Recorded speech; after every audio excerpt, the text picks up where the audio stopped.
Namaskar. Very warm welcome to all of you on this educative platform. This is your friend and mentor Anshul Garg. मेरे प्यारे दोस्तों, आज जो हम टॉपिक करने वाले हैं वो है टाइप्स ऑफ कंप्यूटर के प्रकार. अक्सर बच्चों को ये कंफ्यूजन होती है कि कौन सा कंप्यूटर किस कैटेगरी के अंडर आएगा. तो दोस्तों आज वो सारी कंफ्यूजन हम दूर करने वाले हैं. हम इस टॉपिक को कंप्लीटली पढ़ेंगे कि टोटल टाइप्स ऑफ कंप्यूटर होते कितने हैं. क्लियर है? अब दोस्तों जैसे हमारे माइंड में एक चीज आई कि टाइप्स ऑफ कंप्यूटर, यानी हमें कंप्यूटर को अलग अलग कैटेगरी में बांटना पड़ेगा. जब हम किसी चीज को बांटेंगे तो कोई तो आधार लेके चलेंगे, कोई तो बेस लेके चलेंगे कि किस आधार पे हमने अलग अलग कैटेगरी में बांटा. तो यानी दोस्तों जब हम टाइप्स ऑफ कंप्यूटर को बांटने की बात करेंगे तो वो अलग अलग चीज पे बेस होंगे कि इस आधार पे कंप्यूटर इतने प्रकार का होता है. तो दोस्तों जब हम इसके आधार की बात करेंगे तो वैसे तो बुक्स में दिया जाता है कि 3 आधार होते हैं, लेकिन एक्चुअलिटी में अगर आप पढ़ोगे तो टोटल 4 आधार होते हैं कंप्यूटर के. बुक्स में 3 दे रखे हैं लेकिन टोटल होते हैं 4 प्रकार के. जो पहला आधार है कंप्यूटर का वो होता है based on operation. Based on operation. Operation का मतलब कि कंप्यूटर अपना कार्य कैसे करता है. हिंदी में ऑपरेशन को बोलेंगे कार्य प्रणाली.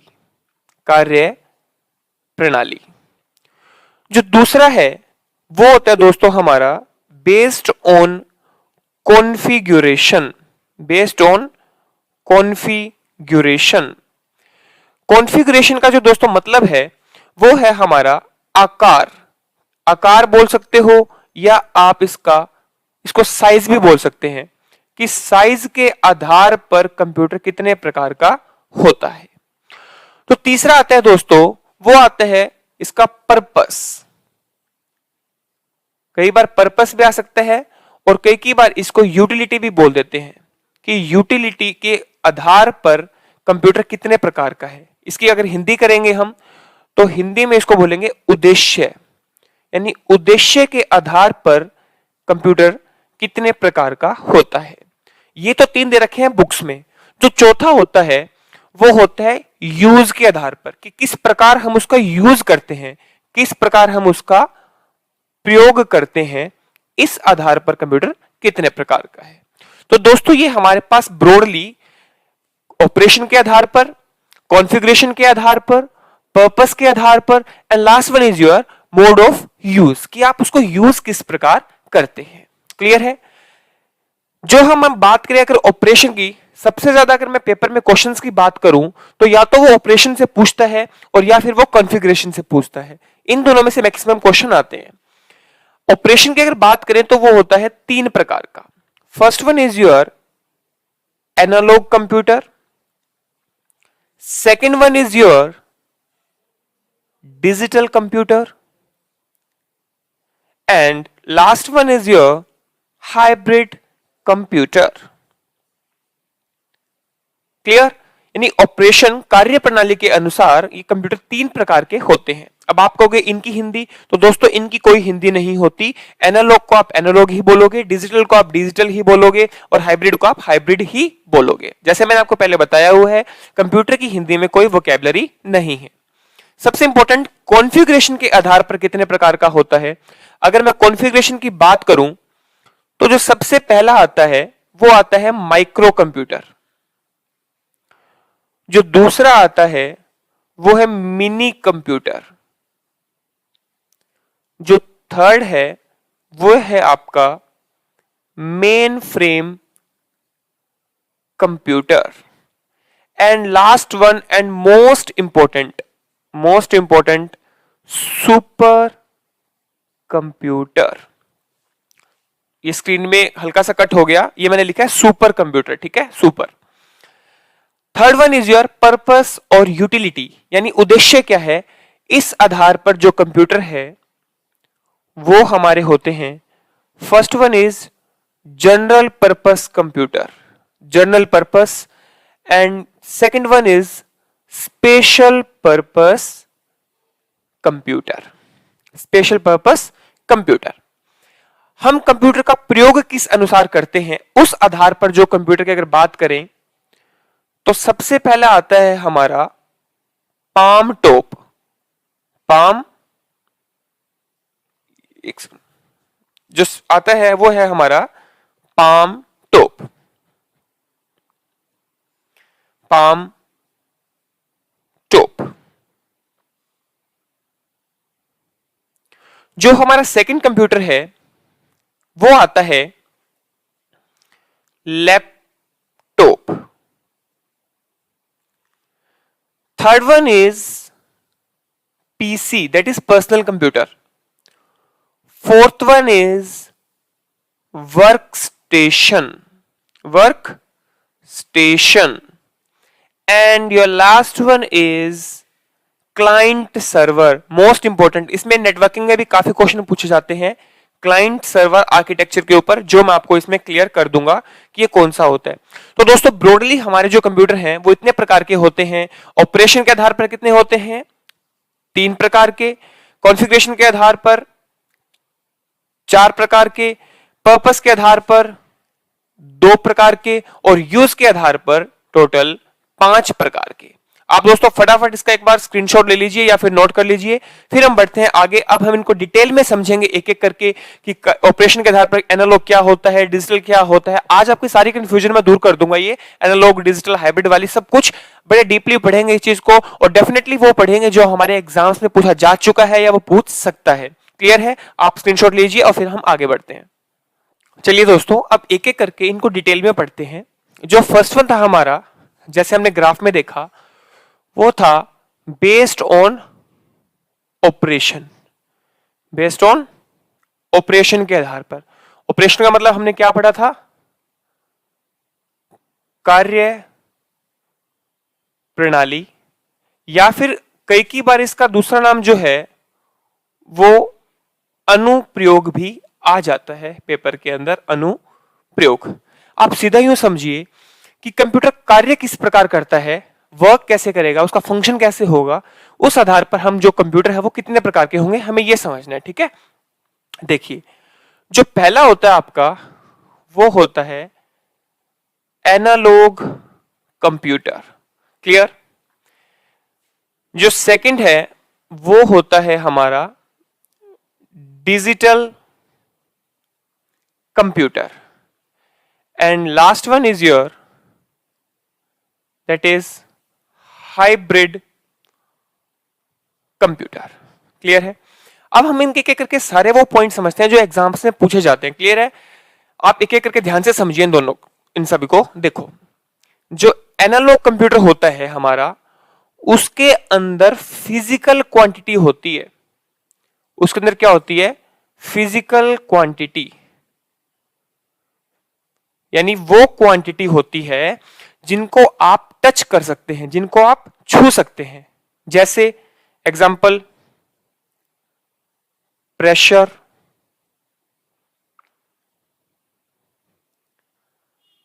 Temperature, clear, voltage, speed, etcetera. यानी फिजिकल क्वांटिटी जो होती है, जैसे वोल्टेज, टेम्परेचर, स्पीड, ये सब हमारी किस में आती है? एनालॉग कंप्यूटर में आएगी। क्लियर है? अगर मैं इनको शॉर्ट में बोलना चाहूं तो मैं इनको ऐसे बोल सकता हूं कि जितनी भी इलेक्ट्रिकल क्वांटिटी है या फिर जितनी भी मैकेनिकल क्वांटिटी है वो सारी हमारी एनालॉग कंप्यूटर के अंदर आएगी। इलेक्ट्रिकल, मैकेनिकल, ये सब वही है जो मैंने लिखा है। क्लियर है? एक इसमें सबसे इंपॉर्टेंट पॉइंट वो क्या पूछता है कि इसके अंदर जो डाटा यूज होता है ना वो कॉन्टिन्यूअस फॉर्म में होता है। कॉन्टिन्यूअस फॉर्म में होगा। कॉन्टिन्यूअस फॉर्म का मतलब समझिए, इसका अगर मैं ग्राफ बनाऊंगा ना तो इसका जो ग्राफ होगा वो ऐसे कॉन्टिन्यूअस फॉर्म में होगा, वो कहीं पे बीच में ब्रेक नहीं करेगा। आई बात समझ में? ये था हमारा एनालॉग कंप्यूटर। क्लियर है? अब इन्हीं पॉइंट को अगर हम समझ के डिजिटल में देखें तो आपको क्लियर हो जाएगा। सबसे पहली बात हमेशा याद रखना, आप सभी को पता है जो आज हम जो कंप्यूटर है या फिर लैपटॉप से हम जो यूज करते हैं ना वो सारे डिजिटल हैं। ठीक है? तो अगर आपसे पूछ ले कि सबसे ज्यादा मोस्ट कॉमनली यूज्ड यानी सबसे ज्यादा यूज होने वाला कंप्यूटर कौन सा है? डिजिटल कंप्यूटर है, क्योंकि आज जो हम यूज करते हैं वो सारे डिजिटल है। तो सबसे ज्यादा यूज होने वाला कंप्यूटर कौन सा होता है? वो डिजिटल कंप्यूटर होता है। क्लियर? इसका देखिए, हमने यहां पे क्या पढ़ा कि ये फिजिकल क्वांटिटी को उठाएगा, लेकिन ये जो डिजिटल कंप्यूटर है ना, नाम से पता चल रहा है ये डिजिटल डाटा को लेगा। ये डिजिटल डाटा को लेगा। डिजिटल डाटा का मतलब वो डाटा जिसके अंदर 1 और 0 का प्रयोग होता है, और वो कंप्यूटर जिसके अंदर 1 और 0 का प्रयोग होता है वो उसे क्या बोलते हैं? यानी वो कंप्यूटर जो बाइनरी भाषा को समझता है। आई बात समझ में? यानी डिजिटल कंप्यूटर वो कंप्यूटर होता है जो बाइनरी भाषा को समझता है। क्लियर? दूसरा पॉइंट हमने देखा कि सबसे ज्यादा यूज कौन सा होता है? डिजिटल कंप्यूटर होता है। एक पॉइंट और देखिए, मैंने ये बोला कि हम ये यूज करते हैं, ठीक है? अगर आज हम ये वाला यूज कर रहे हैं तो डेफिनेटली ये वाला इससे तो बेहतर होगा, डेफिनेटली होगा। तो ये लिख सकते हैं कि जो डिजिटल कंप्यूटर होता है ना, वो एनालॉग कंप्यूटर के मुकाबले ज्यादा फास्ट होता है और ज्यादा एक्यूरेट होता है, यानी तेज होता है और सही होता है। अगर आप कोई काम करोगे, कोई कैलकुलेशन करोगे, तो इसका जो रिजल्ट आएगा ना, उससे बेहतर रिजल्ट हमारा डिजिटल कंप्यूटर देगा। क्लियर?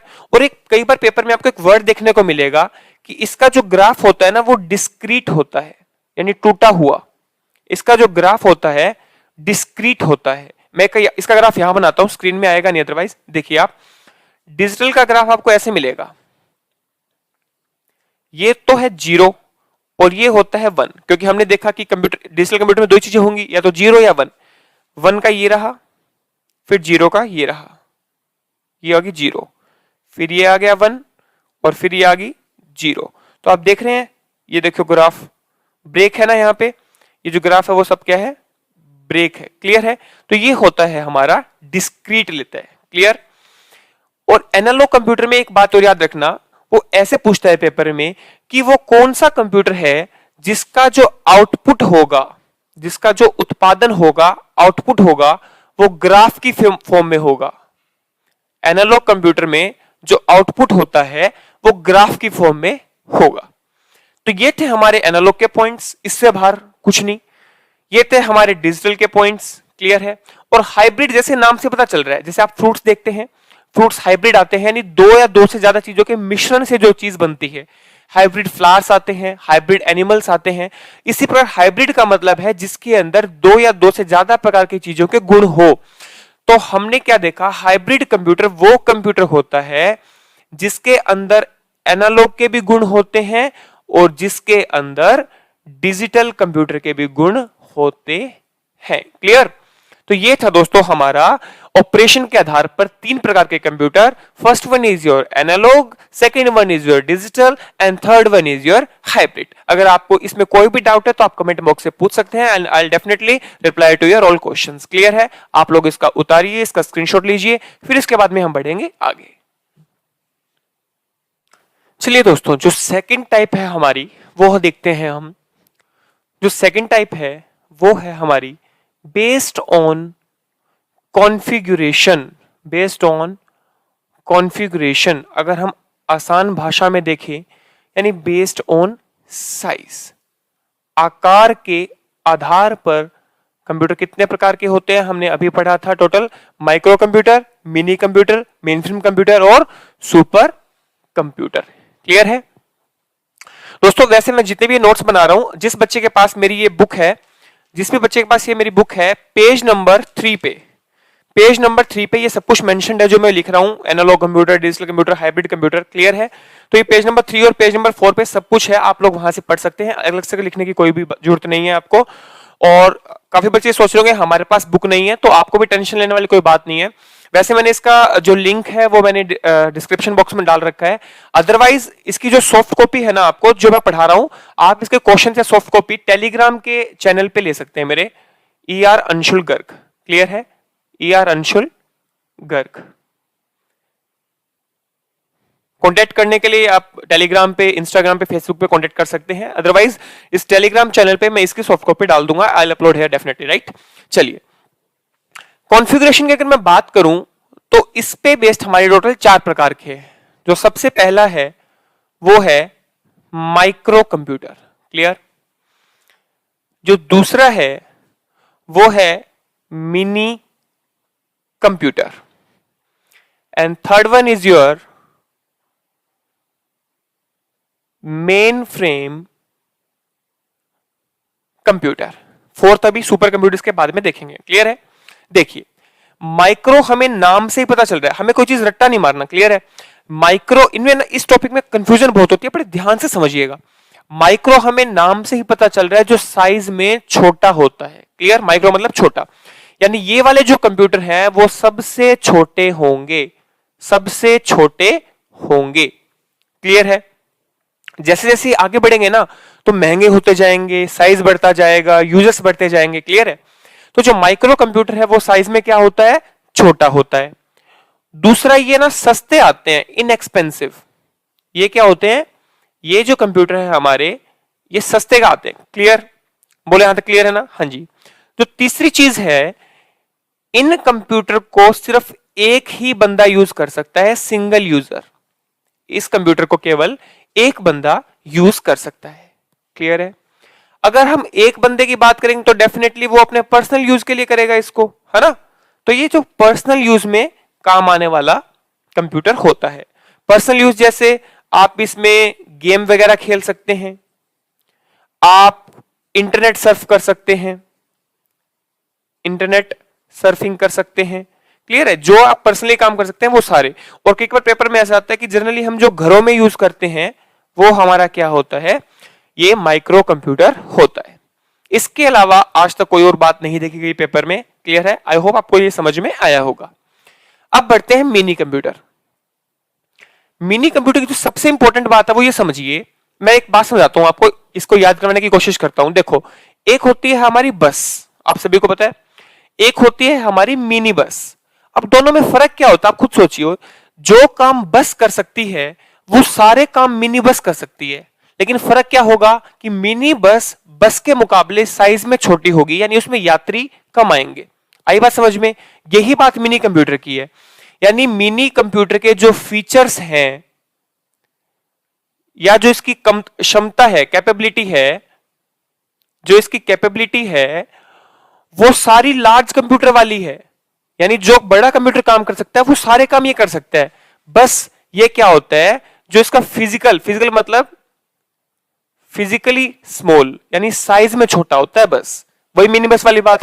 ये सारे फीचर, सारी कैपेबिलिटी है वो सारी बड़े कंप्यूटर वाली है। यानी हर वो काम जो बड़ा कंप्यूटर कर सकता है वो मिनी कंप्यूटर कर पाएगा, लेकिन ये साइज में क्या होगा? छोटा होगा। क्लियर यहां तक?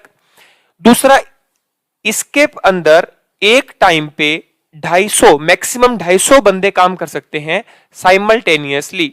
साइमल्टेनियसली यानी एक समय पर मैक्सिमम 250 बंदे इस कंप्यूटर को यूज कर पाएंगे। क्लियर है?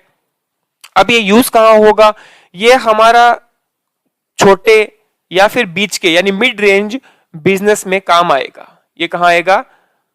स्मॉल या फिर मिड रेंज बिजनेस में काम आएगा। जैसे मान लो कोई दुकानदार है, क्लियर है, उसको 250 बंदे तक का अपना रिकॉर्ड रखना है तो वो ये यूज कर सकता है। ऐसे ही मान लो कोई छोटा मोटा स्कूल हो गया, कोई भी ऑफिस हो गया, जहां पे मैक्सिमम मतलब 250, 250 या 200 यूजर्स हैं, वहां पे ये यूज होगा। क्लियर? Mini computer. अब बढ़ते हैं मेन फ्रेम कंप्यूटर पे। ये नाम से पता चल रहा है मेन है यानी मुख्य है, यानी खर्चा लगेगा। इसका मतलब ये जो होंगे ना, ये एक्सपेंसिव होंगे, ये महंगे होंगे। ये क्या होंगे? ये महंगे होंगे। दूसरा, इनका जो साइज है वो भी क्या होगा? बड़ा होगा, साइज में बड़े होंगे। इसके अंदर है ना हंड्रेड्स यूजर, और कई बार तो थाउजेंड्स भी आ सकता है, कई बार तो 1000 भी आ जाता है, यानी हजारों यूजर्स एक साथ काम कर सकते हैं इसके अंदर। तो ये डेफिनेटली कहां यूज होगा? ये यूज होगा किसी लार्ज ऑर्गेनाइजेशन में। कहां होगा? किसी लार्ज ऑर्गेनाइजेशन में, जहां पे हजारों बंदे एक साथ काम करते हैं कंप्यूटर को। तो ये था हमारा मेन फ्रेम कंप्यूटर। महंगा है, साइज में बड़ा है, 100 या फिर 1000 यूजर इसको यूज कर सकते हैं, और दूसरा लार्ज बिजनेसेस में या लार्ज एप्लीकेशंस में ये काम आता है। तो ये थे हमारे 3 प्रकार के कंप्यूटर। अभी हम इसके बाद में देखेंगे सुपर कंप्यूटर, जिसके पेपर में सबसे ज्यादा क्वेश्चन पूछे जाते हैं। इसलिए पहले आप इसका स्क्रीनशॉट ले लीजिए, अदरवाइज आप नोट कर लीजिए, फिर हम बढ़ते हैं सुपर कंप्यूटर के आगे।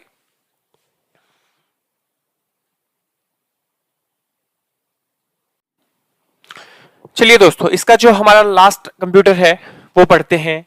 ये है हमारा fourth one, that is super computer. Exam point of view से most important super computer. Clear है? बड़े आराम से समझिएगा।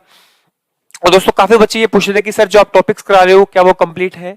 मेरे प्यारे दोस्तों, ये मेरी पूरी एश्योरेंस रहेगी कि जो टॉपिक मैं आपको इस चैनल पे यूट्यूब पे पढ़ा रहा हूं वो एज इट इज वैसा ही है जैसे मैं अपने ऑफलाइन बैच में लेता हूं। एक भी चीज आपको ये नहीं मिलेगी कि आपको अलग से पढ़नी पड़ेगी इस टॉपिक से रिलेटेड। मैं कंप्यूटर पूरा आपको इस यूट्यूब चैनल पे पढ़ाऊंगा एज इट इज जैसे ऑफलाइन बैचेस में होता है। और आप ये पढ़ने के बाद चाहे कोई भी बुक उठा लीजिए, कोई भी प्रीवियस ईयर के क्वेश्चंस उठा लीजिए, मेरे अकॉर्डिंग आपको एक भी क्वेश्चन ऐसा मिलेगा नहीं कि जो इस टॉपिक से बाहर हो। डेफिनेटली नहीं मिलेगा। बस आप इसी प्रकार अपना साथ बनाए रखें। और दोस्तों इसके बाद मैं एक मैराथन क्लास की सीरीज स्टार्ट करूंगा जिसके हिंदी मीडियम वाले बच्चों के लिए खासकर, उसमें मैं पूरा कंप्यूटर मैराथन क्लास में ए से लेके जेड तक वन लाइनर के रूप में आपको बाइलिंगुअल करवाऊंगा। हिंदी में भी लिखा होगा, इंग्लिश में मैं पूरा समझाऊंगा, तो वो आप जरूर देखें। क्योंकि वो मैंने जो वन लाइनर बनाए हैं वो इस प्रकार बनाए हैं कि चाहे वो बच्चा एचएसएससी का हो, एसएससी का हो, चाहे वो डिफेंस का हो या फिर वो आर्मी क्लर्क का ही क्यों ना हो, उसमें आपका पूरा कंप्यूटर एक बार रिवाइज होगा। लेकिन सिर्फ उससे काम नहीं चलेगा, वो तभी बच्चे के समझ में आएगा जब वो डिटेल टॉपिक पढ़ रहा है। मैं ऐसे एक एक टॉपिक कर करके आपको पूरा कंप्यूटर इसमें ऐसे कवर करवाऊंगा, इंपॉर्टेंट टॉपिक्स। क्लियर है? आइए अब देखिए, सुपर कंप्यूटर है जो अपना, सुपर हमें नाम से पता चल रहा है कि जबरदस्त होगा। इसका मतलब ये दुनिया का सबसे तेज होता है। यानी जितने भी कंप्यूटर है ना उसमें सबसे तेज क्या होगा? सुपर कंप्यूटर होगा। अगर भाई ये सबसे तेज है तो डेफिनेटली ये महंगा भी होगा। ये क्या होगा? सबसे महंगा। क्लियर है? और सबसे ज्यादा ताकतवर, पावरफुल, सबसे ज्यादा ताकतवर। अभी हिंदी मीडियम वाले बच्चे अगर मेरे को सुन रहे हैं तो मैं हर एक वर्ड की हिंदी कर रहा हूं। फास्टेस्ट सबसे तेज, एक्सपेंसिव महंगा, पावरफुल यानी अधिक क्षमता वाला। क्लियर है? देखिए, अगर ये इतना महंगा है, इतना पावरफुल है, तो डेफिनेटली छोटी मोटी जगह तो यूज होगा नहीं। ये यूज वहां होगा जहां लार्ज कैलकुलेशन करनी होगी, बड़ी बड़ी मैथमेटिकल कैलकुलेशन करनी होगी, जहां पे हमें बड़ी बड़ी मैथमेटिकल कैलकुलेशन करनी पड़े। क्लियर है? ये कहां यूज होगा? जहां हमें बड़ी बड़ी मैथमेटिकल कैलकुलेशन करनी पड़ती है। कहां करनी पड़ेगी? जो मैं नाम बता रहा हूं ना आपको एज इट इज पेपर में मिलेगा। देखिए, मौसम की जानकारी लगानी हो, वेदर फोरकास्ट करना हो, क्लियर है, या फिर आपका फ्लूइड डायनेमिक्स हो, फ्लूइड डायनेमिक्स हो, या फिर आपका ग्राफिक डिजाइन हो, ग्राफिक डिजाइन हो, या फिर आपकी न्यूक्लियर रिसर्च हो। न्यूक्लियर के बाद में आपकी बायोलॉजिकल रिसर्च हो सकती है, बायोलॉजिकल रिसर्च हो सकती है। स्क्रीन में आ रहा है ना ये? हाँ। बायोलॉजिकल के बाद में आपकी मॉलिक्यूलर रिसर्च हो सकती है। क्लियर है? तो यहां आपके जो होंगे इनमें बड़ी बड़ी कैलकुलेशंस करनी पड़ती है। फ्लूइड डायनेमिक्स हो गया, सबसे इंपॉर्टेंट ये है वेदर फोरकास्टिंग। सबसे इंपॉर्टेंट क्या है? ये है हमारा वेदर फोरकास्टिंग। क्लियर है?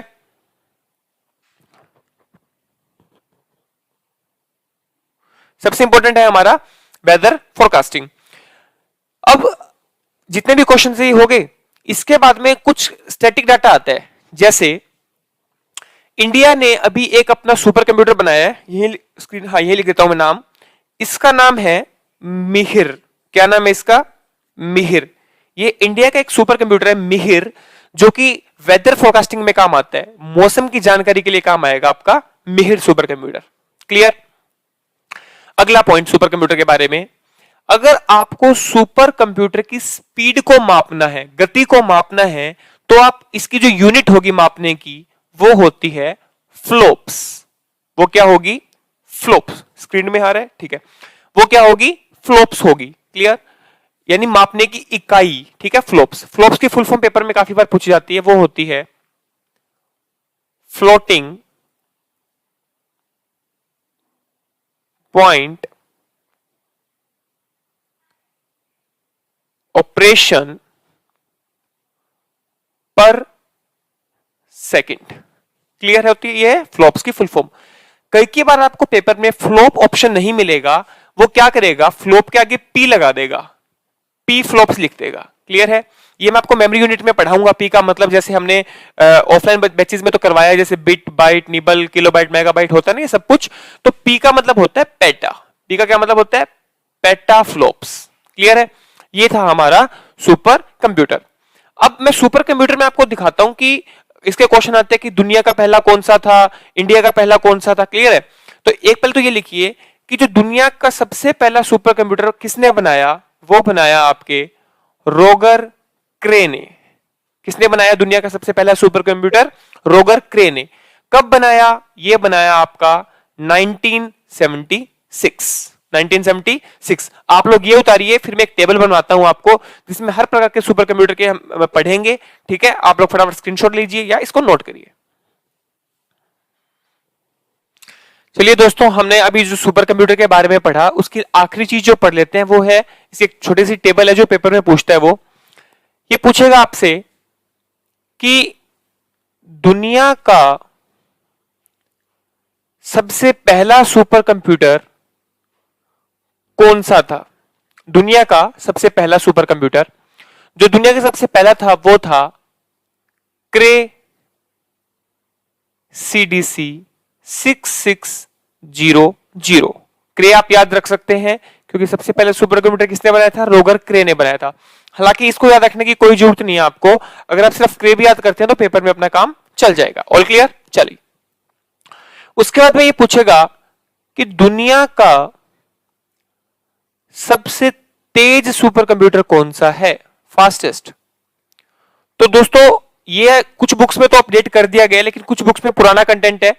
लेटेस्ट क्या देखिए, जो दुनिया का सबसे तेज है वो है फुगाकू। कौन सा सुपर कंप्यूटर है? वो है फुगाकू। किसने बनाया? ये बनाया जापान ने। किसने बनाया? जापान ने बनाया। क्लियर है? इससे पहले वाला कौन सा था जो बुक्स में मेंशन्ड है? वो होता है समिट। कौन सा होता है? वो होता है समिट। किसने बनाया?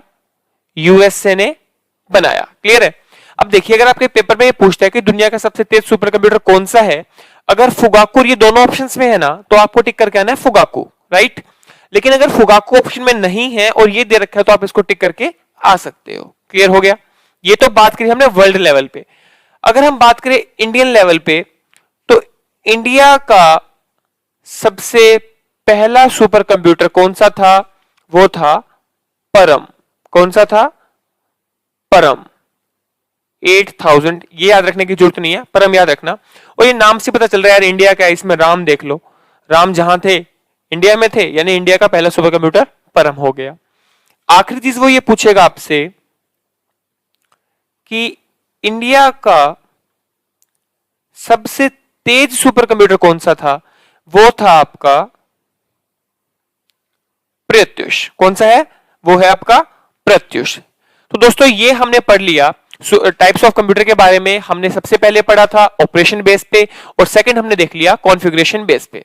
अब जो हमारे रहते हैं दो टाइप कि वो मोड ऑफ यूज पे कौन सा था, और जो दूसरा टाइप देखेंगे वो कि यूटिलिटी के आधार पर वो कितने प्रकार के होते हैं, वो हम देखेंगे नेक्स्ट वीडियो में। आई होप आज जो हमने जितना भी पढ़ा वो आप सभी को समझ में आया होगा। आपको कोई भी डाउट है आप कमेंट बॉक्स में बताएं। अगर आपको ये वीडियो इन्फॉर्मेटिव लगी है, एजुकेटिव लगी है, या फिर ये यूजफुल लगी है, आप इसको लाइक करें, ज्यादा से ज्यादा अपने दोस्तों के साथ शेयर करें ताकि ये नॉलेज, ये इन्फॉर्मेशन सभी के साथ बांट सके। तब तक के लिए आपने मुझे सुना, हंसते रहिए, मुस्कुराते रहिए, इसके तहे दिल से धन्यवाद। दोस्तों अंत में बस यही कहना चाहूंगा, ईश्वर में आस्था है, मुश्किलों में रास्ता है। This is your friend and mentor Anshul Garg signing off. जय हनुमान जी की।